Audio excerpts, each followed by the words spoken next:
I am still recovering from the dancing. Did you guys have fun? Yeah? I thought I'd come to this stage today. Well, look, already it's not working. But a little bit about me. Look at all of you ladies. Are you guys having fun? I feel like you're really paying attention to me, which makes me feel special.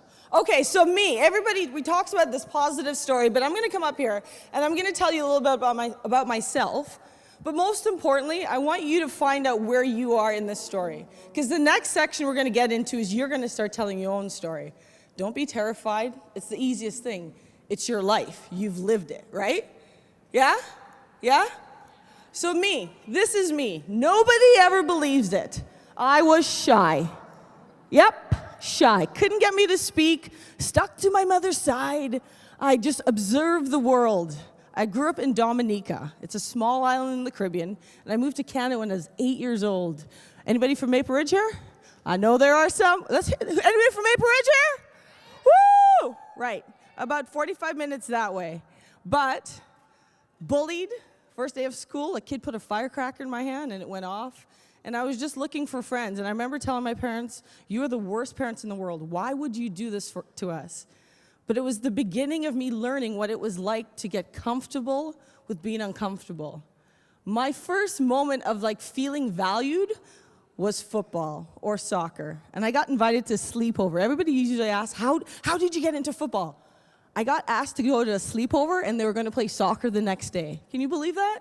And that changed my life. I went from the shyest kid in the world to at school when they asked, what do you want to be when you grow up? I was like, I want to be an Olympian. And they're like, you're crazy. I'm like, I know, because women's soccer was not even in the Olympics at that time. But then I decided to do something super crazy. I decided to go after my dreams. I decided to dream crazy big dreams. And I'm telling you this because it's time that you start dreaming crazy big dreams for yourself. Stop making other people tell you how you should be, who you should be.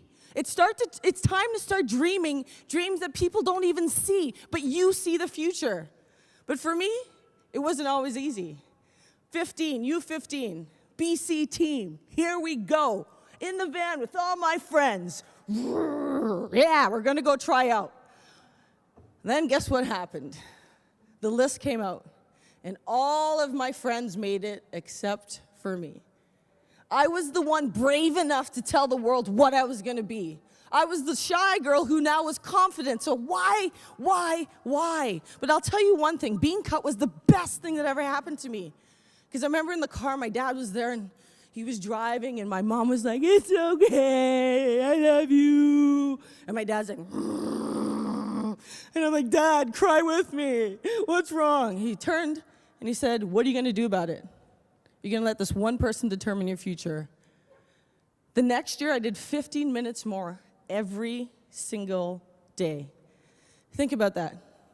What if you put 15 minutes more every single day towards something and the person you want to be? Put down that phone and start living your life. Start asking yourself the hard question, who is it that I really want to be on this earth? What do I really want to do? What legacy do I really want to leave? Because most people think that legacy means when you're older. Why? Start living your legacy now. Start being your own hero today. That's what today is about, being your own hero. And I went from being cut to a year and a half later, standing on the field and singing the national anthem because I was playing for Canada.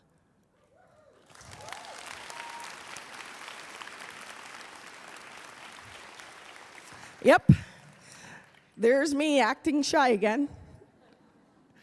We ended up going and making history.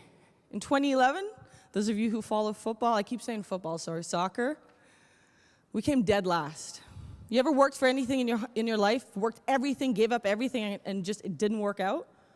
We came dead last. I walked off the field and a reporter said to me, how's it feel to let your country down? Live on TV. Because sometimes when you fail big time. You fail where everybody sees your failure. You're embarrassed, you're broken, you don't want to be there. But you know what? Had our team not failed horribly as the world saw it, we never would have had this moment. Because we redefined ourselves. We had figured out what our identity was. And to go to the Olympics, it wasn't about winning a medal. It was inspiring you guys. It was trying to make sure that we were the woman that you would look up to. And if you watched that game, we lost to America in the game to get the gold medal.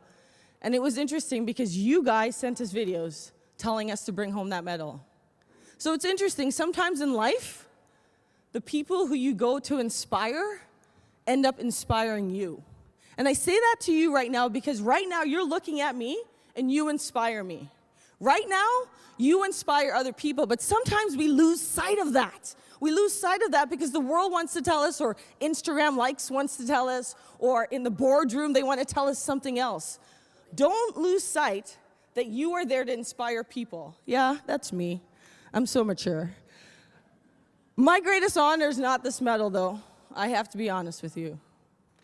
I was named the first ever female soccer player UNICEF ambassador around the world.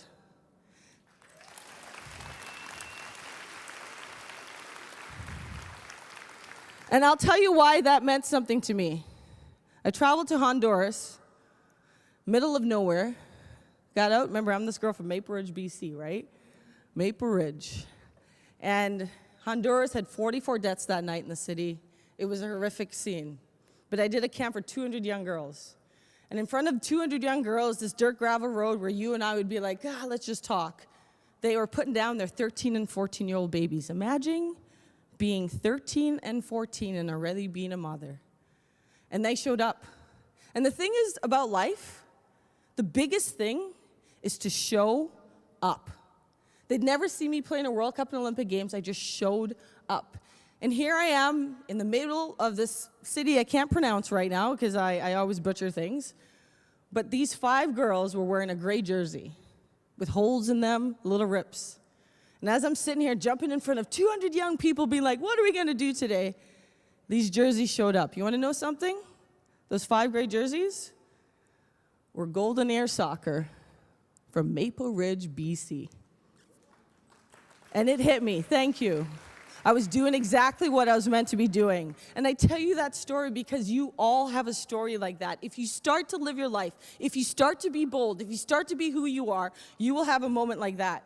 So I'm up here to challenge you to not be safe, to not be the young girl or woman or man or young boy that everybody else tells you you should be. I'm here to challenge you to go live your big dream. And you know what? When you go after your big dream, you're going to experience so many other things. Right now, this girl who's up here and having fun, yesterday I was in a nice dress speaking to a prince and executives and prime ministers and presidents. Why? Because I challenged the idea of what my perfect self was, and I decided that this job that everyone said I was crazy to take was a perfect opportunity. Live your best life.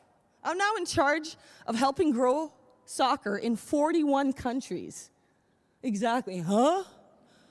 I'm like, I played the sport, yeah. What do I know about all this? But it doesn't matter. Sometimes you have to do things that scare you, that frighten you, because you have to be courageous to be the woman or man you were put on this earth to be. It's time to step up and be your best self. And I tell you this story because I want you to do you, I want you to be you, and I want you to own who you are. This shy girl should never be here, according to the world. This girl should not be on the stage talking to you. And I'm literally talking to you, and I pinch myself because I'm like, they're still paying attention to me. Woo! But if anything, see me and see you. If you were shy, right now, you could be this brave. If you were brave and outgoing and like you just love the world, keep being that way. Don't let anyone take away the best version of you, because that's where you are. And there's not by chance that you're here today. I promise you that. You were meant to be here. And you were meant to feel something within you that said, you know what? I'm going to be me. And you're going to hear some speakers today who just decided to step up and be themselves. And they're the ones inspiring us. So at the end of this, I'm just going to tell you one thing.